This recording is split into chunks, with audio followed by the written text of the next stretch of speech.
To the other major headline breaking today, the White House announcing for the first time U.S. ground troops, Special Operations Forces, will enter Syria to help in the fight against ISIS. A reversal for President Obama, who has said in the past there would be no U.S. combat forces in Syria. Tonight, the White House saying their mission will be to help train local forces. But we saw what just happened in recent days against ISIS in Iraq. Elite U.S. forces pulled into a deadly firefight themselves. One American fighter, a father of four, killed in the line of duty.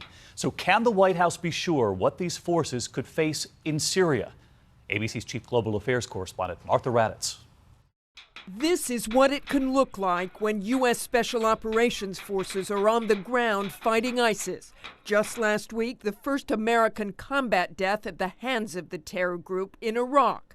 And now, the U.S. is sending Special Operations Forces, close to 50 of them, to Syria, with no promise from the White House that the number won't increase. I don't want to try to predict the future here. Putting American troops on the ground in one of the most dangerous places on the planet is a major shift in the fight against ISIS. But today, the White House downplayed it again and again. They do not have a combat mission. They have a training, advising, and assist mission. Strictly train, advise, and assist role. The train, advise, and assist mission.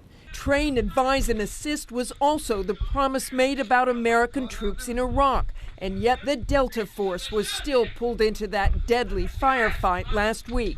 And just look how the number of American troops in Iraq has climbed since June of 2014, going from 300 to 1,600, and now to more than 3,500 troops. And Martha Raddatz with us now, live from Washington. And Martha, a lot of these veterans' families are going to be asking, how can we be sure the American forces will only be training and assisting and not pulled into combat like what we saw in recent days? Well, we can't really, David. Even though they say the Special Operations Forces will be in a headquarters, that does not mean they won't see combat, David. All right, Martha Raddatz with us tonight. Thank you, Martha.